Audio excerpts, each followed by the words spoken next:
Olá, tudo bem? Hoje estamos iniciando mais um podcast Você Licitante e hoje nós temos um convidado muito especial que é o Paulo Vitor Paulista.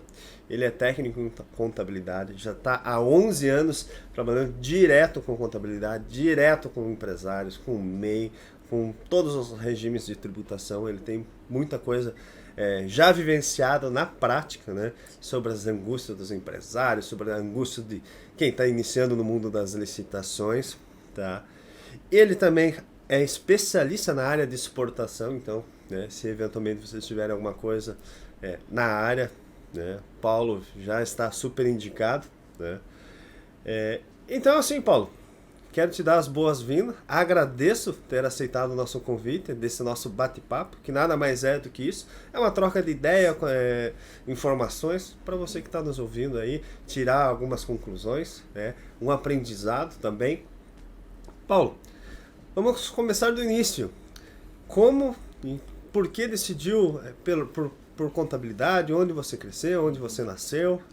Então, doutor, agradecer primeiramente pela oportunidade de a gente estar conversando, né? Um bate-papo bacana aqui entre nós. Já estou aí um bom tempo na área, até para pouca idade ainda, né? Mas o meu ramo contábil, minha entrada na contabilidade, foi algo sem pensar, né? Eu entrei na contabilidade em 2010 e foi através de uma indicação de uma diretora da escola onde eu estudava. Por ser um bom aluno, né, eu entrei na contabilidade. Não sabia nada, não tinha interesse nenhum no ramo, né? E depois que eu entrei a trabalhar, eu comecei a gostar dessa área, né? Eu cresci em Monte Castelo, lá na Vila Lisboa, nossa vila lá, e é muito interessante onde nós morávamos, que a vila lá tem 10 pessoas, 10 casas. E essas 10 casas são todas dos familiares. Uhum. Então era realmente ali uma vila, né? Ali foi ali onde eu cresci. Morei um ano em São Bento do Sul, acabei voltando para Monte Castelo, até vir em 2015 para Itaiópolis, né? Minha esposa é daqui, eu vim para cá trabalhar através de uma proposta de emprego. E em 2016 eu já migrei para o escritório onde eu sou sócio hoje, né? Que é na Opção Contabilidade. Ah, legal. E me diga uma coisa, mas quando você estava ali no colégio, gostava mais de exatas ou mais humanas? Cara, Como que é isso? eu, por incrível que pareça, gostava mais de humanas. Exatamente. Eu sempre, assim, tive sempre boas notas, né? Em tudo, né? A área de contabilidade é uma área totalmente diferente, né? Desde o curso que você faz, da prática é totalmente diferente. Então eu acabei gostando muito dessa área ali. Eu vi que é uma área que tem expansão gigante, né? Tanto na área específica como na área técnica. Isso é bem interessante, né? Você estava falando de iniciar no colégio e tal. Muitos, né? Talvez você já deve ter conhecido alguns, faziam técnico em contabilidade nas escolas mesmo, né? E Isso. assim, muitos tomaram isso como profissão, conseguiram passar em concursos, conseguiram dar, né, vamos dizer, o seu start na vida profissional justamente por isso, né? Por esse técnico ali que acaba fazendo. Isso. Um bom tempo atrás tinha ali, né? Você fazia o técnico em contabilidade, até você conseguir o registro e já podia até atuar na área, né? No meu caso não, eu acabei fazendo o curso e o curso técnico em contabilidade, o registro se acabou lá em 2015. Foi quando eu fiz a última prova. Então eu tinha uma leve pressão, né? Eu tinha a última prova e eu teria que passar. E eu consegui passar nessa última prova, né? Para técnico de contabilidade. Claro que, né? Você vai estar na profissão ali. Eu digo, a prática, no final das contas, é melhor do que o Sim. próprio estudo, né? Eu até comentava, né, com a doutora Ana, ela fez o primeiro podcast, como é interessante, né? Hoje a gente está movimentando, estudando. Talvez os ensinos já vão ter que começar a mudar um pouquinho, porque assim, a gente está num mundo que é muito rápido, né? Hoje você passar numa faculdade 5 anos, não sei se hoje já é mais viável, né? Porque assim, você quer realmente um estudo, claro, tem algumas faculdades assim que impreterivelmente tem que ser, né? 5 anos, 6 anos Sim. de dedicação total, né? Mas eu vejo que às vezes a prática, na maioria das profissões, ela realmente domina, né? Sim, eu sempre comento até com o pessoal que muitas vezes a maioria dos profissionais que não trabalham na área contábil, fazem ciências contábeis, saem da faculdade e eles não estão prontos para trabalhar. Porque Não. eles não têm a prática. né? Eu digo, a advocacia é igual. Uhum. A advocacia é igual. Né? Eu só tenho medo se um médico me falar isso. Exatamente. Isso é um problema, né? Isso é um problema. Ou um arquiteto, um engenheiro, né? Daí também a gente tá ferrado. Porque assim, no normal, como a contabilidade, como a nossa profissão, o problema vem, né? E, geralmente a gente sabe encontrar a solução, porque, né? Eu digo assim, ninguém decora a lei, eu sempre falo isso até para os meus alunos, não tem que decorar nada, mas é importante você entender a cronologia, né? Por que as coisas acontecem onde está, né? Chega uma dúvida contábil que você não sabe, daqui a pouco, sei lá, posso estar falando besteira, uma escrituração diferente, uma coisa... Mas se você souber mais ou menos a linha, você sabe onde procurar. Sim. E esse é o nosso, vamos dizer assim, a nossa saída, né? Não precisa saber tudo, né? Inclusive o que você falou tem muito sentido, porque muitos profissionais contábeis hoje não trabalham com empresas de lucro real. Porque já é um ramo um pouquinho assim, um pouco mais difícil de você entrar, tem mais leis, mais obrigações e tal. Mas a base é a mesma. A mesma base que você faz para as outras empresas, do simples, do presumido, é a mesma para o lucro real. É interessante. Eu vejo porque eu tenho, né, agora o nosso projeto Você é Licitante, o nosso curso online, e além do pregão, né, hoje todo mundo vende a ideia pregão, que é uma modalidade de licitação, a dispensa de licitação, e é como se fosse, né, só existisse essas duas, mas hoje nós temos lei das estatais, temos todas as outras modalidades, várias possibilidades. E justamente ali tem pessoas que realmente não trabalham em uma modalidade, trabalham uma só, tentam focar em uma só. Mas assim, eu não vejo problema, né?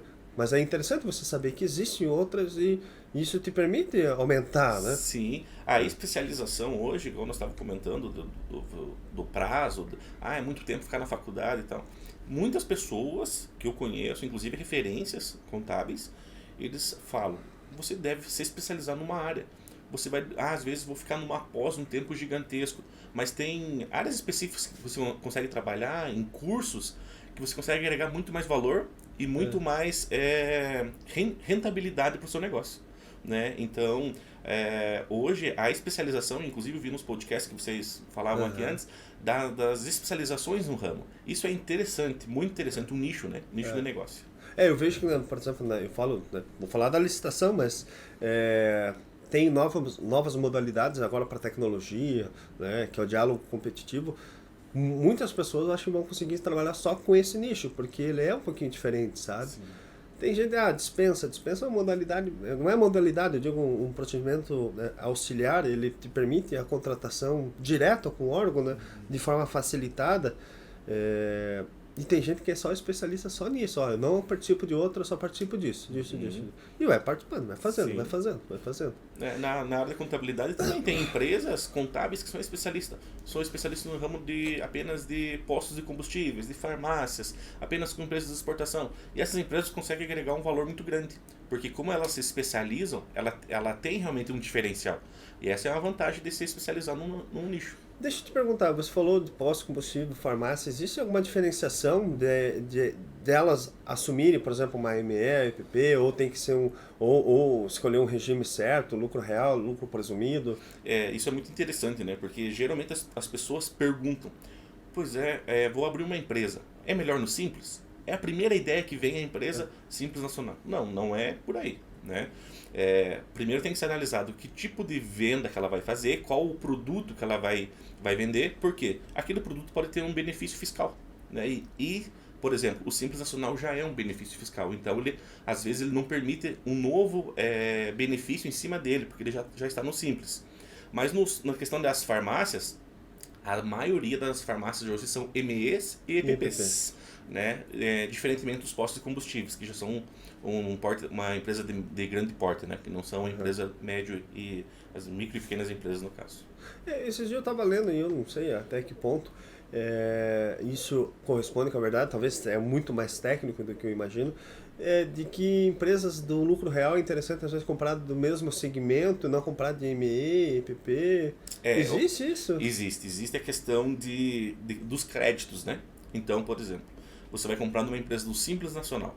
Aquela empresa do Simples Nacional te dá uma margem de crédito muito baixa, que é conforme a tabela do Simples Nacional. E se você compra numa empresa do regime normal, ela te dá uma alíquota cheia, ou de 12, geralmente de 12%.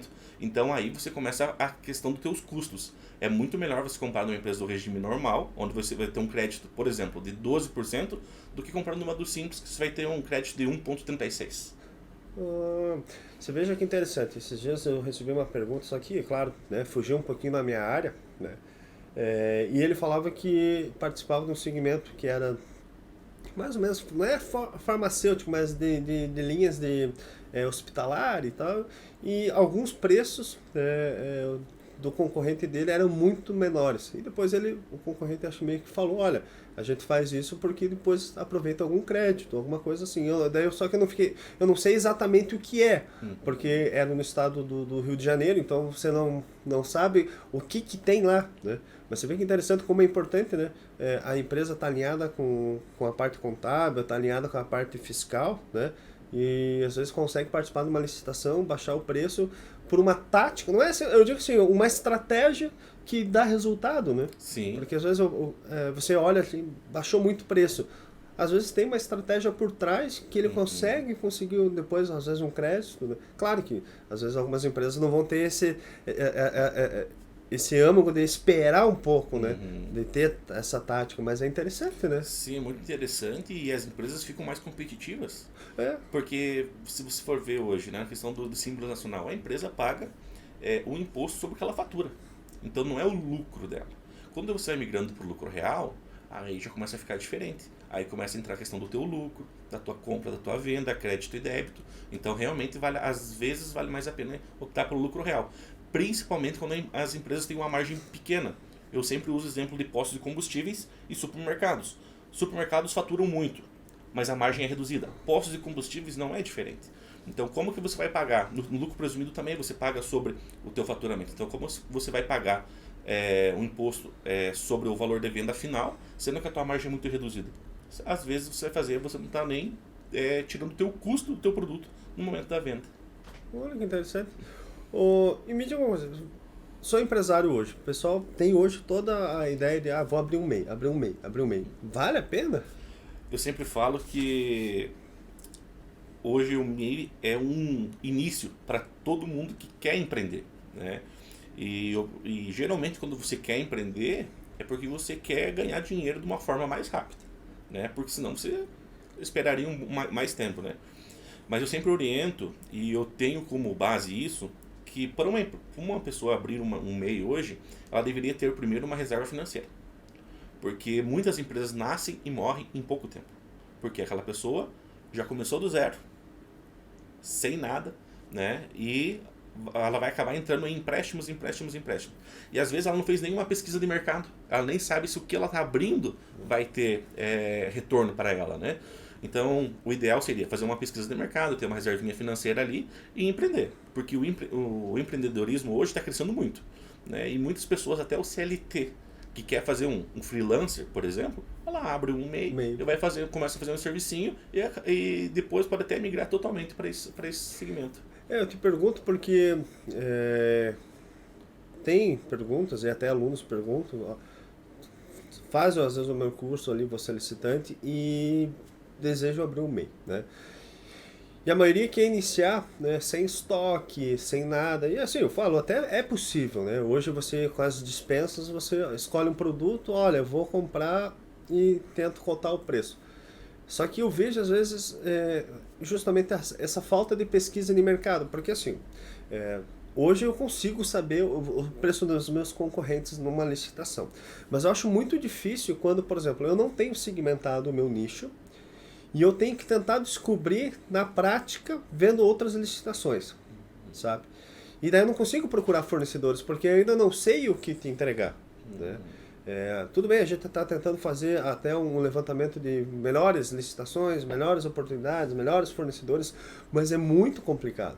Porque você veja só, eu atuo num nicho que é específico, mas é porque eu sei aquele nicho. Eu não consigo migrar, por exemplo, eu vou tentar escolher um produto para tentar vender. É porque as pessoas hoje querem lucro muito rápido. Lucro rápido. E lucro presumido, cara. Mas é complicado, né? Você vai abrir uma coisa pensando no lucro já em 1 mês, 2, 3. É a questão do imediatismo, né? A pessoa quer tudo imediato. E as grandes pesquisas falam que as empresas começam a dar lucro a partir do primeiro ano. Né? Então você vai ter todo esse tempo para esperar. Claro que existem as exceções, que você pode começar ganhando dinheiro no primeiro dia do teu negócio. Mas são casos esporádicos, né? Até eu estive conversando com um outro empresário aqui e ele falou justamente isso. Falou, olha, quando se passa um ano e você conseguiu vencer, talvez é a barreira de, vai dar certo a tua empresa. Porque você fecha antes, ali é um grande indicativo que você talvez cometeu alguma falha no caminho, né? Sim, e é interessante as pessoas entenderem os seus custos, né? E quando você fala em empreendedorismo, em abrir uma empresa, a primeira coisa que vem na mente é impostos, né? Quanto que eu vou pagar de imposto, né? Será que o meu custo final do produto está um imposto embutido? Isso é extremamente necessário, porque eu sempre falo para o cliente, se você não colocar o imposto no valor do teu produto, no final do mês vai sair do teu bolso. E você tem esse dinheiro para tirar? Então tem que saber a formação do preço, como que vai ficar isso aí. Me diga uma coisa, a parte contábil, agora é uma curiosidade. Por exemplo, um MEI quer abrir um CNPJ ali com vocês. A gente sabe que talvez o MEI hoje consegue fazer tudo pela internet e tal. Eu não sei se eu recomendo ou não recomendo isso, eu acho que é melhor um expert te falar, né, para fazer de forma mais correta, mas eu não critico quem faz, porque às vezes é a oportunidade que ela tem ali, né? Planejamento, por exemplo, essa orientação que tu diz agora de começar com caixa, um contador consegue te passar? Por exemplo, se ele te pedir, olha, preciso de um auxílio para mais ou menos saber projeção, o que eu faço. Vocês conseguem passar? Sim, uma projeção sempre pode ser feita, né? Vou vender aqui, tenho os custos tal, quanto que eu deveria ter de rotatividade de caixa, né? Isso a gente consegue dar uma perspectiva para o cliente, né? E a questão da abertura do MEI, chega muitas pessoas até nós falando, pois fui fazer a abertura do MEI na internet e tem um boleto para mim pagar.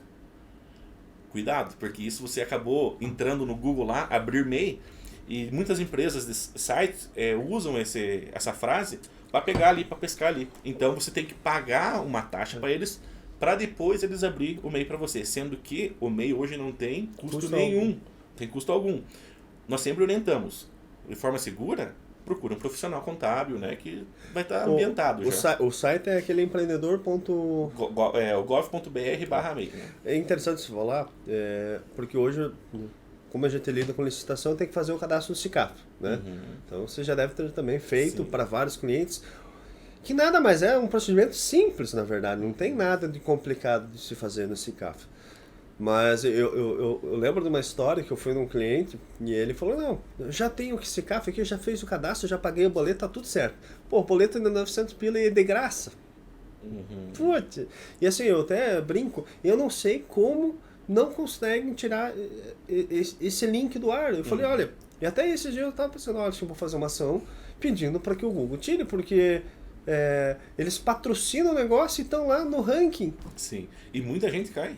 Porque a pessoa que vai abrir ali, ela acredita que aquela é a operação padrão ali para fazer aquele procedimento, não é? E assim, o site é igual. Igual, exatamente igual. Eles maquiam todo o site ali como se você estivesse na plataforma original, né? É muito interessante. E é interessante saber essa do meio, até porque eu sempre olho ali, vejo, né, os patrocinados, eu sempre oriento a escolher o Gov e fugir de todos que são patrocinados, né? Porque se você ir no patrocinar, o governo não vai patrocinar. A única possibilidade do governo patrocinar é as licitações. Isso é verdade. Porque ele faz o marketing invertido, né? A empresa paga para as pessoas virem na sua empresa. O governo paga para as empresas venderem para ele. Exatamente. Entende? É uma oportunidade. Paulo, e time de futebol? Cara, sou flamenguista roxo. Pois é, vocês não podem reclamar, né? Tão cheio de título aí agora. Ultimamente tá bom. Tem algum arrependimento na tua vida, alguma coisa que você queria ter feito, algum desafio que você... Não, cara. Graças a Deus eu não tenho arrependimento. E eu comento com a minha esposa que eu prefiro, quando aparece uma oportunidade, arriscar, do que depois ficar remoendo. Por que eu não fiz isso? Então, todas as oportunidades que eu tive, eu arrisquei e deram certo. Então, eu não tenho esse problema, queria ter feito isso, queria ter feito aquilo. Qual que é a tua maior dificuldade na tua área? Tem alguma assim que você fala assim, meu... Cara, dificuldade hoje é se manter atualizado.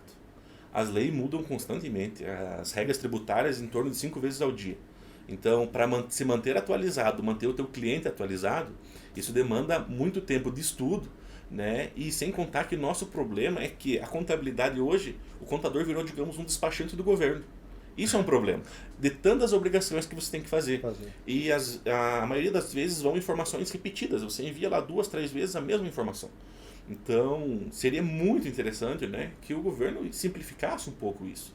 Né? Com essa simplificação, nós podemos dar mais tempo para o cliente, para a parte contábil, que realmente é a especialização da contabilidade, né? Fazer contabilidade. Né? Uhum. Você tem alguma métrica, alguma rotina no teu dia? Acorda cedo, faz isso? Tenho tentado melhorar isso cada vez mais. Né? Eu geralmente acordo 5, 5 e meia da manhã.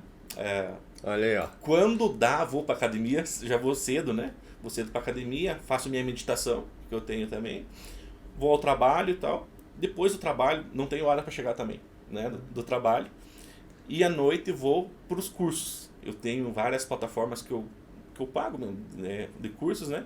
E vou estudar sobre temas diversos, né? Então, tudo que abrange a área de contabilidade, eu geralmente estudo toda noite. Pois é, eu soube que também você está estudando também sobre holding familiar também, né? Sim, então agora estamos entrando no mundo das holdings. É um negócio muito interessante, né? E é uma nova tendência. Eu te pergunto essas rotinas porque geralmente a pessoa sempre olha, a pessoa está, né, conseguindo as coisas, fazendo isso, mas tem pessoas que têm uma rotina bem pré-definida. Eu digo assim, ó, não é que eu não tenha. Um pouco meio apressado, assim, eu não tenho muito como fazer uma rotina porque todo dia tem muita coisa nova, muita coisa diferente. Eu, às vezes fico até ontem, estava até de noite no escritório, hoje de manhã, e hoje à tarde vai longe também. Eu queria ter essa rotina, sabe, de acordar, porque assim, meu sonho era acordar às 5 da manhã, fazer uma academia, chegar, tomar um banho. Mas, olha... A vida dos sonhos, né, que você vê na TV. Mas só que isso é difícil e a maioria das vezes a gente não consegue fazer isso. E daí assim, você acorda, né?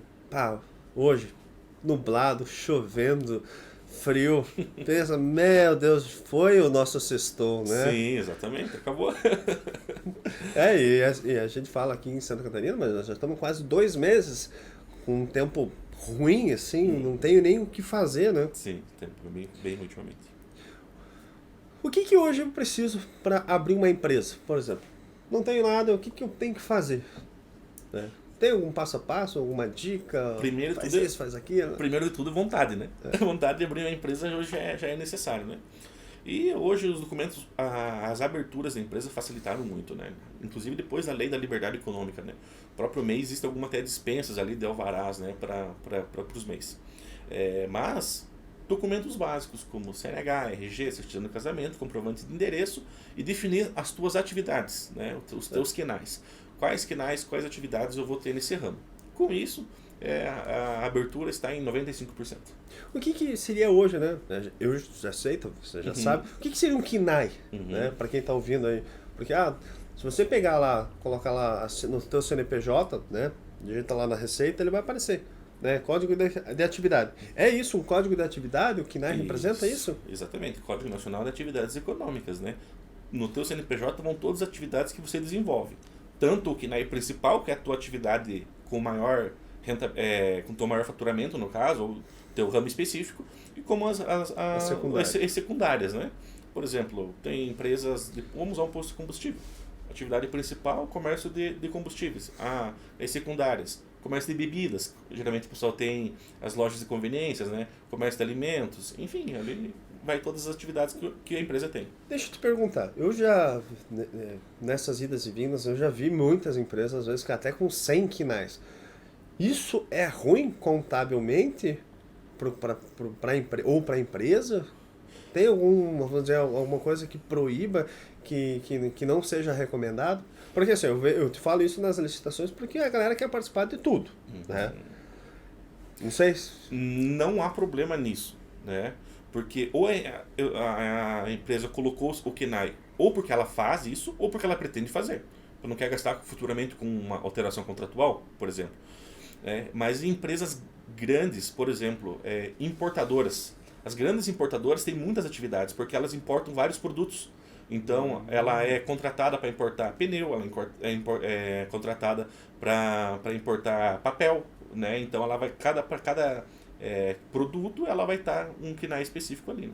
Né? Interessante. Tá, você falou, e agora eu quero te perguntar, você falou alteração contratual. É necessário fazer a alteração contratual quando eu mudo o KNAI? Sim, tem que fazer a alteração contratual. Porque o passo a passo da alteração contratual é primeiro pedir uma viabilidade, que é aqui em Santa Catarina. Né? E essa viabilidade, o primeiro lugar que ela vai passar é na prefeitura. Então a prefeitura vai ver se naquele local que você quer colocar aquela atividade, ela está permitida. Né? Então tem as áreas de zoneamento, geralmente nas cidades. Né? Quer colocar uma indústria no centro da cidade. Muito provavelmente não vai conseguir. Né? Porque naquela área de zoneamento não pode. Né? Então vai para a prefeitura, depois vai ao estado e depois para a Receita Federal. Eu te pergunto isso porque eu já vi contratos sociais que não têm as atividades KNAIs. Isso acontece ou é uma falha? Isso é uma falha. Uma falha tanto de digitação quanto de quem avaliou o processo. Porque nos contratos sociais, no objeto social, tem que estar vinculado ao KNAI. Sabe por quê? E isso, eu te falo que eu já ganhei impugnação, já ganhei recurso, justamente vendo concorrente que tinha no seu objeto social limitadíssimo, né? Tinha lá um objeto X e no KNAI um monte ali. Aí assim, tem que estar casado, porque o contrato social, vamos dizer, é o tom norte. O KNAI, eu não sei, e os tribunais analisam dessa forma, que o que está no contrato social é o que vale mais, vamos dizer. Sim, exatamente. E o problema é que hoje muita gente utiliza o tal do contrato padrão. Existe um contrato padrão. Cara, contrato padrão é complicadíssimo, porque você não pergunta para o cliente como que vai ser uma possível dissolução da empresa, o qual realmente é o objetivo. Né? Eu falo ali das questões também das exportações. Por exemplo, não existe um KNAI específico para exportação de mercadorias, mas no objeto você pode colocar que a empresa vai fazer a exportação daquele tipo de mercadoria. Você vê que interessante. E de fato eu imaginava assim, até porque eu já tinha visto algumas decisões justamente para orientar, manter os dois, então. Eu não sabia que isso era realmente uma regra e seria até uma falha. Sim. Tá. Me diga uma coisa, você tem hoje algum mito na tua profissão que o pessoal fala, olha, contador... Tem. Acho que o maior mito é o guarda-livre e o entregador de impostos, né? Esse é o mito da contabilidade, né? Do contador. Porque tem que mandar as notas pro guarda-livre, ou o contador só me traz conta, né? Não é assim hoje, né? Nós da contabilidade temos tentando hoje mudar para uma contabilidade consultiva. Né? Para o quê? Para dar mais uma assessoria para o cliente no que ele está precisando, para ele entender o negócio dele. Claro que o contador vai entregar as guias de impostos, a obrigação dele fazer isso também, né? Mas não só isso, né? Não ser visto apenas como isso. Você vê, interessante. E tem algum enquadramento interessante? Hoje o MEI, ele entra em qual enquadramento? Simples? Simples. É uma das formas do Simples Nacional, né? Porém, ele não entra como ME, né? MEI é microempreendedor individual, né? O faturamento dele hoje até R$81 mil no ano. Tem um projeto de lei aí que para 2023 talvez aumente para 130 mil e 2 funcionários. E se eu não me engano é de um catarinense, né? Isso. Pelo que, se eu não me recordo, acho que é do Darcy de Matos, né? Não sei. Eu até tinha visto que foi até aprovado e estaria indo para frente. Que é interessante, né? Muito interessante, porque ontem, inclusive, eu acabei recebendo um cliente, ele queria abrir um MEI. Eu expliquei para ele a modalidade, ele falou, não, para mim não serve. Eu preciso de uma empresa com faturamento maior. Né? E quem sabe, se essa empresa, o faturamento fosse 130 mil e pudesse contratar 2 funcionários, para eles talvez já se enquadraria. Né? Porque a questão do MEI, a vantagem é aquela taxinha fixa. Né? Um valor baixinho é muito bom. Né? Empresa nenhuma, todas as empresas queriam entrar nisso aí, né? Todas, eu garanto que todas. Tá, e você falou do limite, né? 81. Se eu estou na metade do ano, né? Eu somei e ultrapassei, né? Esse limite, o que eu faço? O MEI tem que tomar um certo cuidado, porque Se você ultrapassou o teu limite de até 20% dos 81 mil, você tem que informar obrigatoriamente já no mês seguinte para a Receita que você estourou o faturamento. E se esse faturamento se mantém em até 20% até o final do ano, no ano seguinte você migra para o Simples Nacional. Porém, se você ultrapassar esses 20%, que hoje dá acima de 97 mil e um pouquinho, você retroage a janeiro. Então aí tem que ter um certo cuidado, porque imaginou você ter que recalcular todos os seus impostos desde janeiro, então tem que ter um certo cuidado aí e levar um controle bem rígido. Olha, eu te pergunto porque assim, ó, todo mundo, né, que quer iniciar pelo menos nas licitações fala em MEI. Só que assim, toda licitação, geralmente o valor é muito alto. Só que assim, a licitação às vezes te gera uma expectativa, não que definitivamente você vai entregar e vai vender. Para fins contábeis, apenas na emissão da nota fiscal? Isso é um mito muito grande também, porque as pessoas acreditam que elas deveriam pagar imposto apenas pelas notas fiscais. E a legislação fala que não, as notas fiscais é apenas uma obrigação acessória. Ou seja, eu tenho recebido dinheiro no banco, eu não emiti nota, preciso pagar imposto? Teria que pagar imposto. Porque você teve uma receita na empresa, mas não emitiu nota. Não, a nota é apenas uma obrigação acessória. Óbvio que para você fazer uma cobrança numa licitação, eles vão ter que obrigar a nota fiscal. Isso já é um caso diferente, né? Faturou, emitiu nota fiscal, aquele é o faturamento que vai contar. Vou te perguntar além. Pensando nessa porque assim, 81 mil é muito pouco para o mundo de licitação, né? Uhum. Compensaria, talvez, então, quem quer iniciar na licitação abrir um MEI? Hoje, por exemplo, eu quero abrir para participar só da licitação. Uhum. Eu não abriria no MEI. Eu abriria uma empresa do Simples Nacional. Por que eu abriria no Simples Nacional? O limite vai para 4 milhões e 800.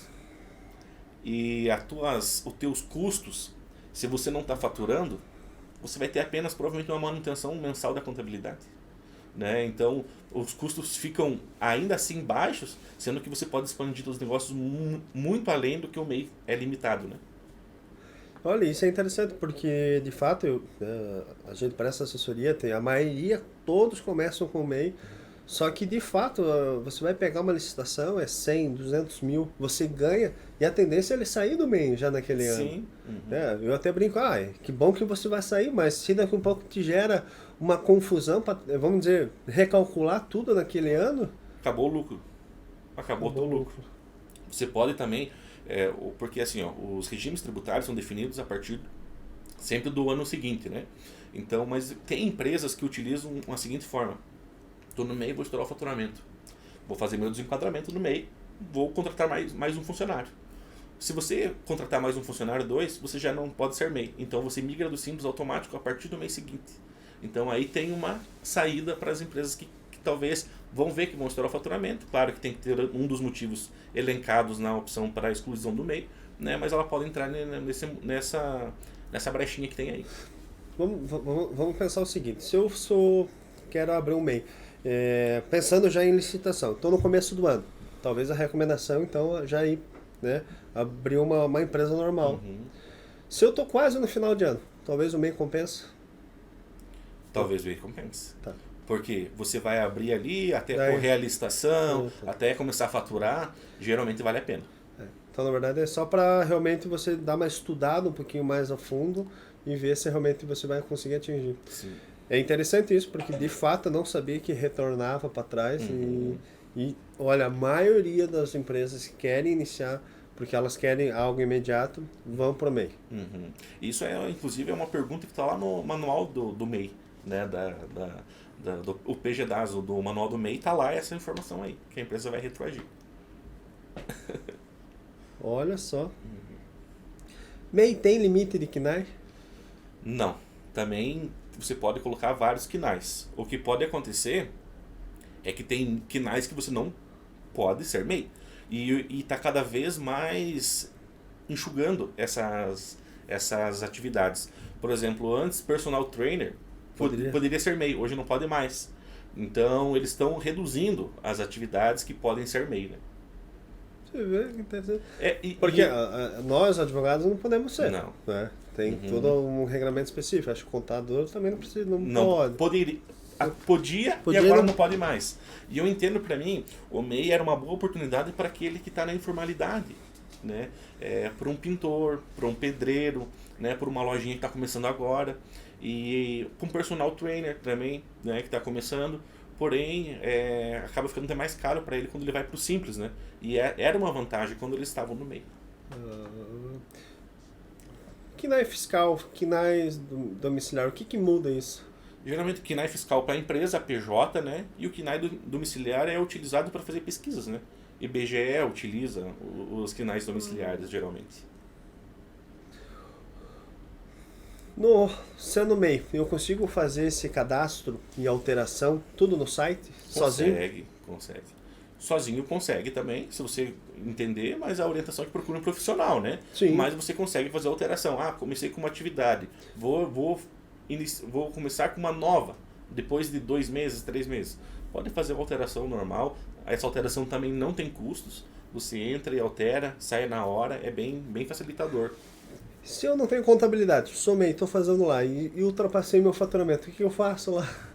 Porque assim, ó, eu imagino que quem está iniciando, tá abrindo sozinho, será que ele consegue entender toda essa lógica? Não é uma lógica fácil de entender, né? E nós temos muitos clientes que optam por ter uma assessoria mensal. Inclusive, eu tenho algumas informações para passar para alguns clientes que falam, olha, teu limite do MEI está chegando no fim, então cuida lá. E a pessoa que não tem essa assessoria, ela não consegue saber. E, infelizmente, a hora que ela for descobrir que ela ultrapassou o limite, já é tarde demais. Então agora vem essa informação que o Pix, né, todo mundo que recebeu o Pix, a tendência é receber fiscalização. Isso pode dar um certo problema para os MEIs que andaram recebendo? se a partir do momento que eles aplicarem isso, eu acredito que 80% dos MEIs vão deixar de ser MEIs. Porque a maioria recebe um valor acima do limite, né? Porém, aqui entra uma outra questão que as pessoas estão muito ligadas ao Pix agora porque é uma notícia recente. Mas elas esquecem das transferências bancárias, que é esse recebimento, que o fisco tem essa informação, e também as vendas no cartão de crédito. O fisco de Santa Catarina já pega as vendas de cartão de crédito, o cartão de débito no caso. Por exemplo, vendi 10 mil reais no cartão, mas porém a empresa lá tirou 7, 8 mil reais da nota. O fisco no mês seguinte já te notifica que você teve um recebimento maior do que a emissão de notas fiscais. Você vê, quando eu abri a empresa, eu também tenho um produto online e a minha preocupação era, vai dar volume e eu não vou conseguir ficar tirando nota. Aí eu até tinha conversado contigo, né, fiz uma contratação de um emissor de nota fiscal online e funciona redondinho, né? Porque o meu medo é, tudo que eu recebo eu tiro nota. Caiu no CNPJ, recebi, tiro nota. Eu já fiz transferência da minha conta para lá no início, né? Da minha conta lá no início para a empresa, que não era aquele previsto no contrato social, porque você coloca lá o capital, e eu falei, não, ultrapassou, vai cair na minha conta até emitir nota. Era uma coisinha rapidinho, mas é como se eu estivesse prestando serviço para mim mesmo. Só para não correr o risco, né? Não, e assim, não ficar, porque daí você vai fazendo a parte contábil, vai colocando os recebíveis, o que você paga, o que não paga, e pelo menos você sabe que está lá. Né? Eu digo até para depois o cara vai perguntar, mas o que é isso aqui? Ah, não, isso aqui é isso aqui. O que as empresas devem cuidar hoje e acontece muito, confusão patrimonial. Misturar a pessoa física com pessoa jurídica. Pega o cartão da empresa, vai no mercado fazer compra para casa, vai na van, vai numa loja comprar as coisas para si mesmo, numa loja de roupa. Isso é um problema muito grande, porque se o fisco pegar isso e ele entender que isso é uma remuneração indireta, pagamento de 35% sobre esse valor. Aí a mordida vai ser grande. Então eu sempre oriento, eu tenho lucro na empresa, transfere o valor que você tem na PJ para a tua conta pessoa física e você movimenta a tua pessoa física. Tá tudo certo dentro da lei, a distribuição de lucro é isenta de imposto de renda, e se você tem lucro mesmo, né, pronto, está resolvido o problema. Agora falando um pouco da licitação, os clientes chegam na contabilidade, vocês já participaram de algumas licitações, é muito complicado? É um meio que vocês também não estão acostumados? É um meio que nós não estamos acostumados. sempre tem um cliente ou outro que quer participar de uma licitação, né?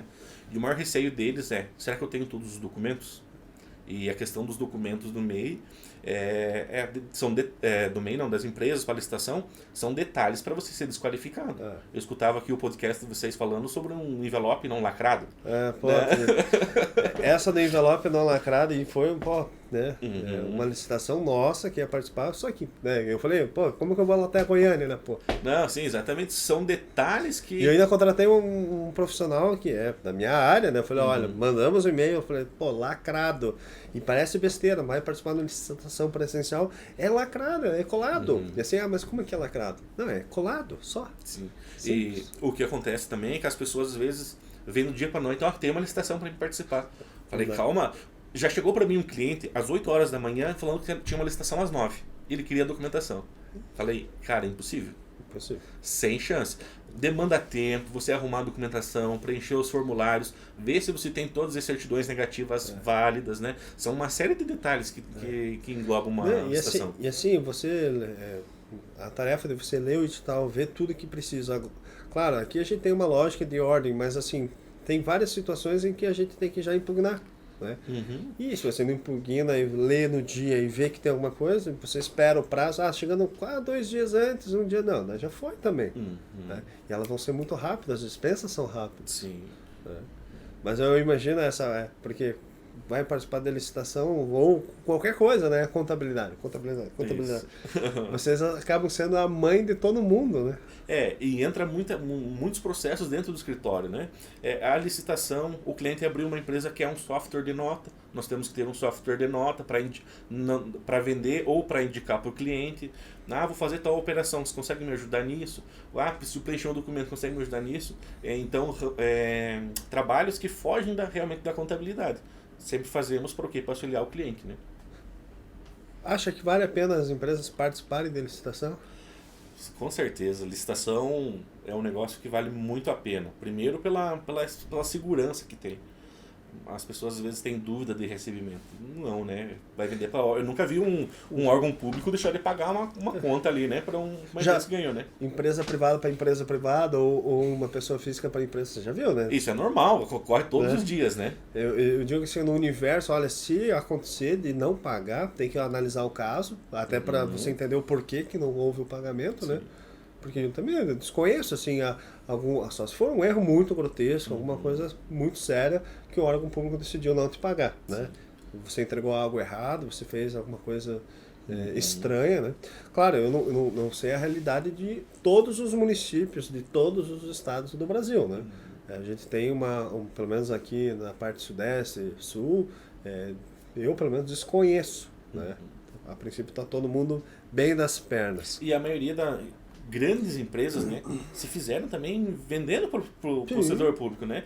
Então elas começaram lá e hoje estão grandes, mas o quê? Se fizeram vendendo isso aí. E é um ramo muito competitivo, porque é um jogo limpo. Eu sempre falo que é um jogo limpo. Ali cada um começa a dar o seu preço, tudo, não tem nada de falcatrua no meio. E assim, você conhece, o órgão público te dá as regras, né? Ele te chama dizendo que quer contratar, ele te fala o preço, te dá as condições. Se você tiver... Por que você não vai participar? Sim. Mas eu vou perder. Às vezes as pessoas também, né, os empresários querem participar, ficam frustrados já na primeira que perderam. Perdeu a segunda, perdeu a terceira. Às vezes é normal. Sim, né? normal. Se alguém está ganhando, alguma coisa tem. Sim, né? sim. Ele está fazendo mágico? Não. Às vezes ele está com um bom fornecedor, às vezes ele está utilizando alguma estratégia, você tem que reavaliar. Sim. É só isso. Tem um cliente, e esse é interessante, eu sempre falo dele, porque ele mal havia iniciado as atividades, a inauguração por um dia, e ele foi lá, ganhou uma licitação de, 300 mil de contrato. Ou seja, ele mal iniciou a atividade, estava com um contrato de 300 mil. Ele já começou a faturar. Já na outra semana já estavam levando os carros lá para arrumar e fazer as coisas, já começou a funcionar, participou de outra, já ganhou também. Então você veja só, vai deixar às vezes o contrato de 200, 400, 500 mil. Às vezes, para você conseguir isso de cliente particular, quanto tempo... É difícil. É um dinheiro que está em cima da mesa, né? A gente não vai atrás do dinheiro, alguém vai pegar. Exatamente. Alguém vai pegar. Alguém vai pegar. E assim, ó, até para contabilidade, eu já comentei com vocês, como tem licitação para a área contábil, tá? Porque todos os municípios possuem a sua contabilidade. Todos os municípios precisam fazer cálculos judiciais. E é um universo muito grande até para a contabilidade. A área jurídica tem bastante. A área de engenharia nem se fala. Eu sempre falo, meu Deus, engenheiro que sai da faculdade e não começa. Porque é só licitação de projeto. Tem mais ou menos 100 por dia. É muita coisa. De projetos. É muita coisa. E assim, os projetos, né? Cara, é 100, 200, 300. Já vi de 1 milhão, 2 milhões, só projeto. É um ramo que dá pra viver disso aí, né? Tranquilamente. Tem algum conselho, né, para os nossos ouvintes? Se for pensar, né, a empresa, como que faz... Inclusive eu falo com nossos colaboradores lá, né? Eu sempre falo assim, ó, se alguém fez, você também pode fazer. Então, se você vê aquela pessoa bem sucedida e que ela fez, que ela chegou naquele lugar, você também pode, mas tem que dar o primeiro passo, né? Botar a cara a tapa, não tem isso aí, não vai chegar melzinho na chupeta, como a gente utiliza, né? Esse ditado. Meter a cara a tapa que as oportunidades estão aí. Né? E quem tá na chuva é pra se molhar. Então, se você abrir um negócio, tá metendo a cara, a tua hora vai chegar. Tá tudo a seu tempo, né? Sim. Claro que você, todos querem aquilo rápido demais. Né? Espero que um dia a gente chegue também a esse rápido demais. Sim, né? É verdade. A gente vai plantando porque quer colher, né? Paulo, te agradeço, tá? A nossa conversa realmente é um bate-papo, uma coisa rápida, com dicas boas. Eu acho assim, hoje saímos com uma baita de uma dica sobre a questão do MEI, e até novidade para mim, algumas coisas.